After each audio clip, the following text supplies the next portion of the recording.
So the highlight of the third grade at my children's school is the vocabulary parade. This year, my 9-year-old daughter, Rose, participated in a virtual vocabulary parade. So her word this year was gourmandize. You spell gourmandize Gormandize. The definition for gourmandize is a connoisseur of fine foods. So Rose set up the Mason Cafe in our kitchen. She dressed up in her chef's hat and apron, and I filmed her serving our golden retriever Teton, a white dinner napkin tied about his neck, peanut butter dog treats from a silver platter. So this was cute and a much needed comedic relief during quarantine. In this spirit today, I would like to offer up a word that has been on my heart lately. It's an easy word to spell, but it requires some soul searching to glean its meaning and how it plays out in our lives. So my word today is faith. It's spelled F-A-I-T-H. It's especially pertinent right now as we've all been awakened to the uncomfortable reality that we are not in control. We live a very fragile existence. We have no idea what tomorrow holds. Like me, have you found yourself calling out to the cosmos? What next? Tornadoes and a worldwide pandemic, racial injustice, political discord, financial insecurity, cancer everywhere. Just the regular hiccups that come with being human and in relationship with other humans. All of it threatening to upset our equilibrium and our peace. Recently, someone I admired said, "My faith is saving me right now." An alarm resounded in me. Is my faith saving me right now? Quarantine has certainly given me ample time to reflect on my own definition of faith and how it plays out in my day-to-day life. Spoiler alert. There's not a one-size-fits-all definition in Webster's dictionary because faith is mysterious, ever-evolving, and truly personal. But my efforts are not in vain because I sense that faith is something we will spend our entire earthly lives working out, or better said, living into the definition. So faith begins with a twinkling suspicion deep within us that there is more here than meets the eye. A creative and redemptive presence is in charge, and a wondrous spiritual reality permeates everything. Even with leaps and bounds in scientific advancement, there's still no tangible proof of its existence, nor its power. Even our clever imagination struggles to fully grasp it. But our souls just know it. Khalil Gibran said, "Faith is a knowledge within the heart beyond the reach of proof. It is experience as a longing for something more. I'm convinced it's a longing for the eternal while we are sojourned in the temporal. Sadly, sometimes we ignore it, or the secular world silences it, or we lose our courage in times like this to trust it. In praxis, faith is a disciplined effort to connect with that which is larger than ourselves, our circumstances, our fears, our mortality, and find grounding and peace for our souls in their short stay here on earth. Faith, as I understand it, is a personal and intimate relationship between my soul and God, like a love pact, if you will, that invariably informs who I am how I move in the world, and especially how I love. The largeness of my faith depends entirely on the degree in which I trust God. And that changes. At its best, faith infuses me with the peace I need, you need, to handle life's fragility and daily defeats. It calls forth the best in us and sets us on a trajectory to live a life that is full and deep and sacred. The challenge is how to keep the faith when we don't know up from down, when the corset of worry tightens around our spirits, and we are genuinely afraid of what tomorrow holds. On the road to Damascus, Paul walked smacked into God's mystical force field. It took him by such surprise that it temporarily blinded him. I think it was God's way of saying to Paul and to us, your eyes must play second fiddle to your heart when it comes to all things God and the sacred. My spirit has always been drawn to Paul's two-part definition of faith in Hebrews. He believed faith was the assurance of what we all deeply hope for, and that is perfect love and endless mercy. It is healing and wholeness. It is redemption and life everlasting. All things this world has no power or authority to give us. Next, Paul says, faith is a certainty of what we could not see. Paul was well aware that not all of us would get a blinding Damascus epiphany or be invited to touch Jesus' wounds like Thomas. But he also knew we all needed faith like we need oxygen if we are not only going to endure but prevail on this side of heaven. So we have to figure out how to trust in what we cannot see. The moment Paul trusted God and he commended his spirit to the miraculous, he began to see the world as God sees the world, so full of possibility and beauty and hope. His life took on great import, and best of all, he found peace. This is the mysterium tremendum of faith, and God is offering it to us in this moment and every moment. The kicker is faith is not an easy Saturday afternoon walk in the park. Jesus' words to his disciple Thomas, "Blessed are those that have not seen, and yet they believe." That exposes the great spiritual challenge of faith, because faith hinges on trust.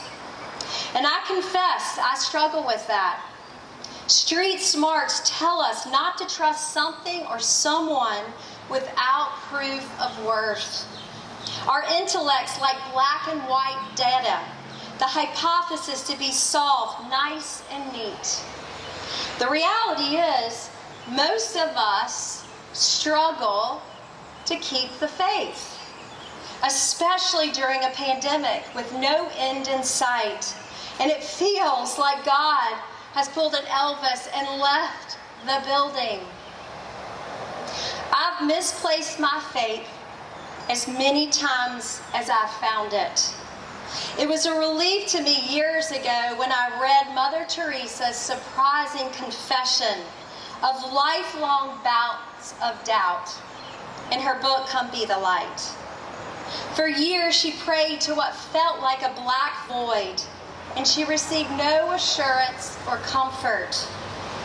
And the poverty and the gross inequality in the slums where she worked seemed to grow worse instead of better, despite her efforts. And yet, nevertheless, she kept the faith.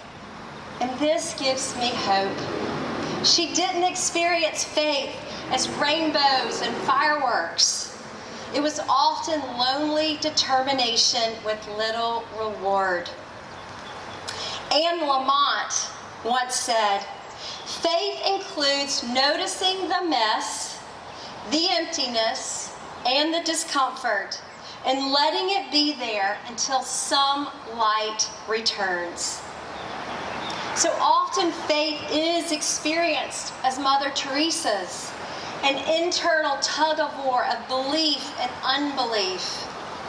Authentic faith includes doubt and disillusionment and disappointment.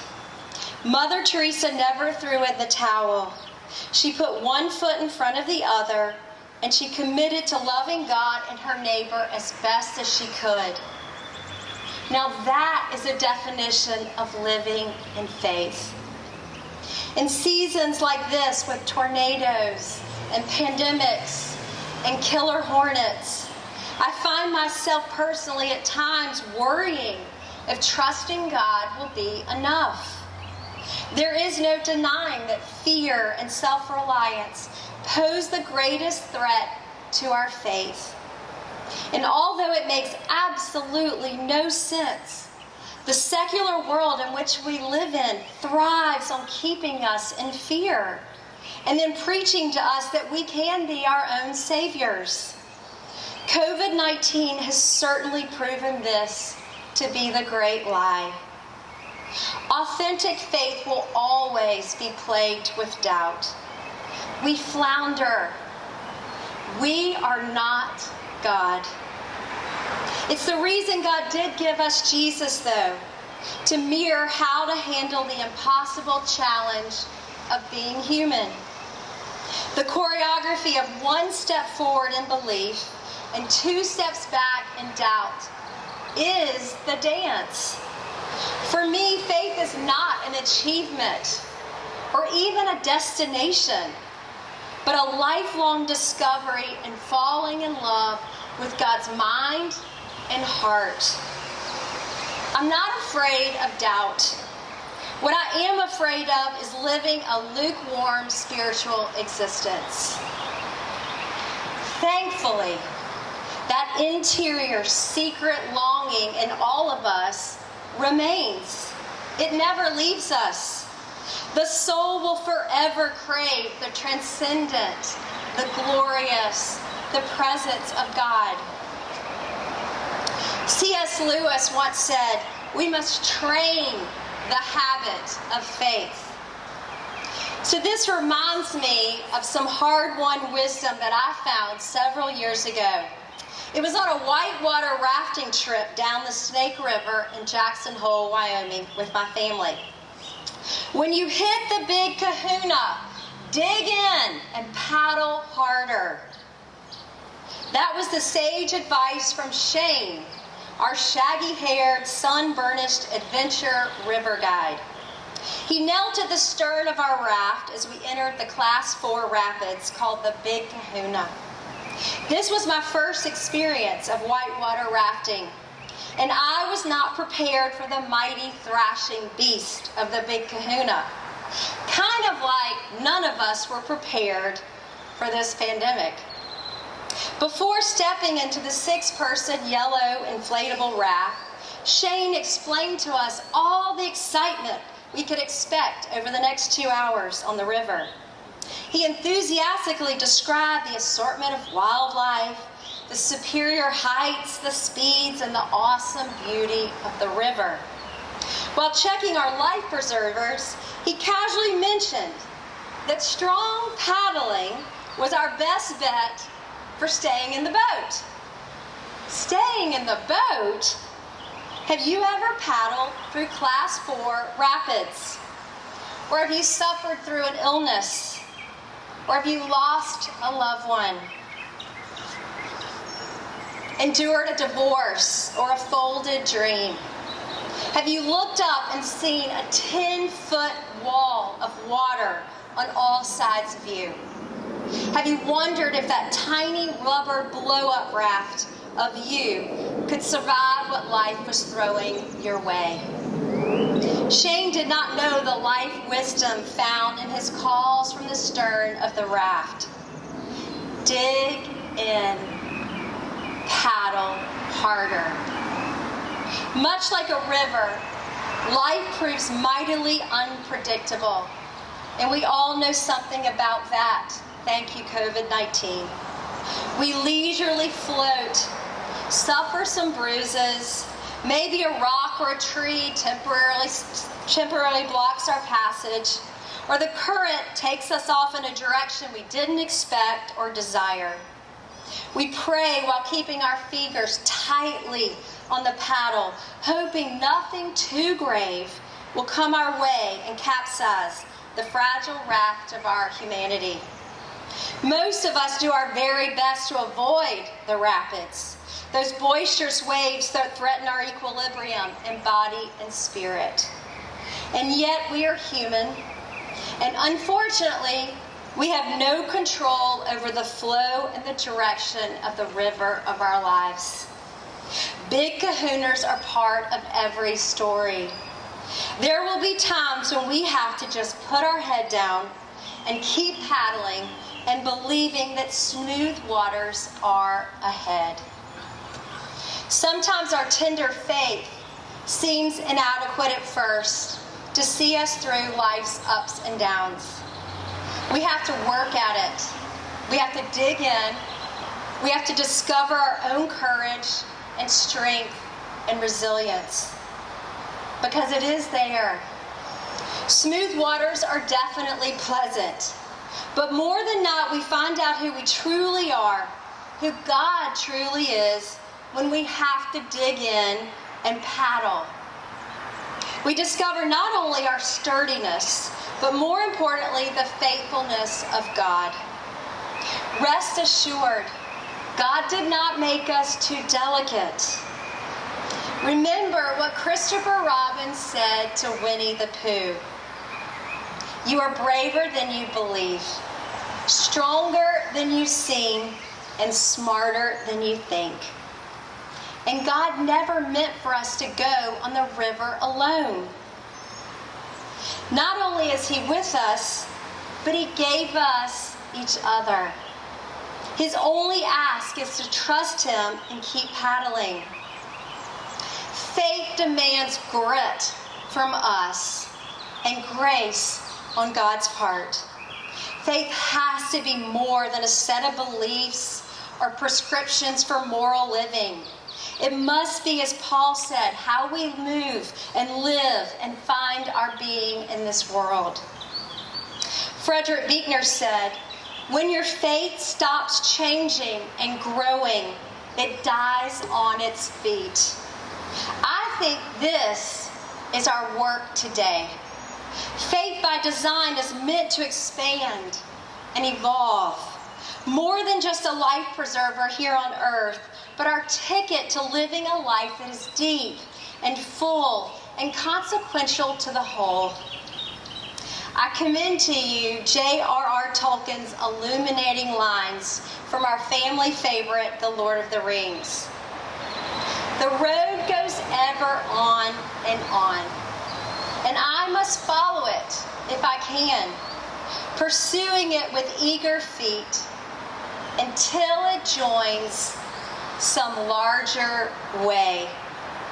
I don't know about you, but I yearn to find that larger way. I hold fast to what one of my professors at divinity school's definition of faith. Referencing Moses' relationship with God from the book of Exodus, where God passes by Moses and he only glimpses a faint outline of God's back. She said, faith is being content with only seeing the backside of God, but knowing in confidence that one day God will turn around and you'll see Him face to face, and all will make perfect and beautiful sense.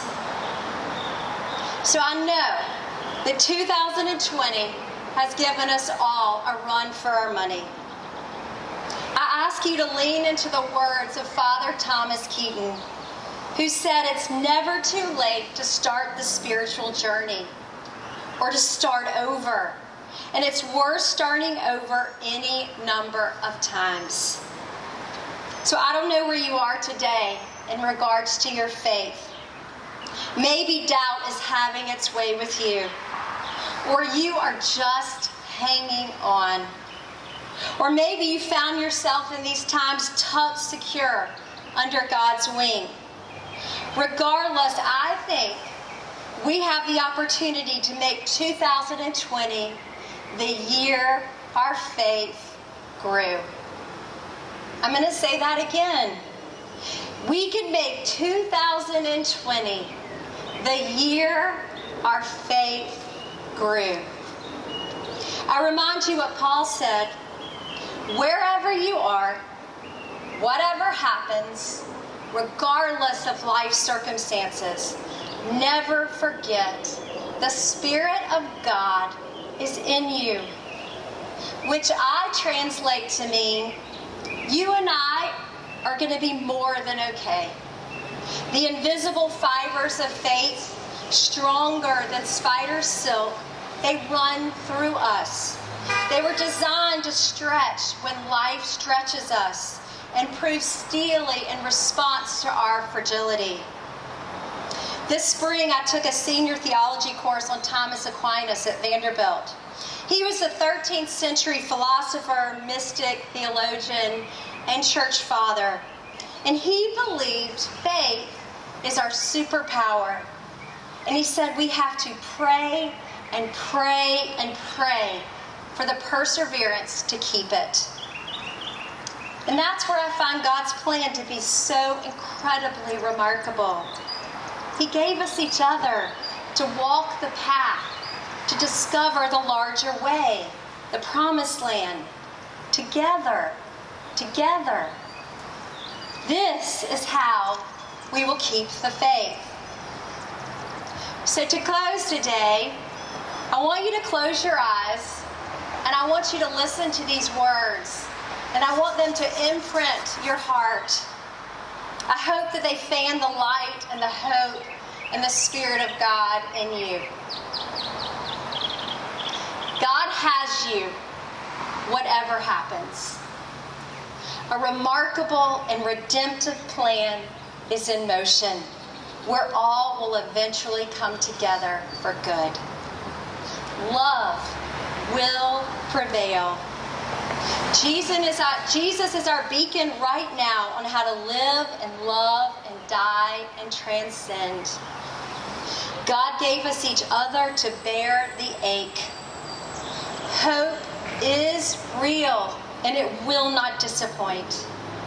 Nature is our living blueprint for what we can expect in our own lives. Resurrection. Your soul is eternal, and it will live on. Heaven is within your grasp right now and forevermore. Amen.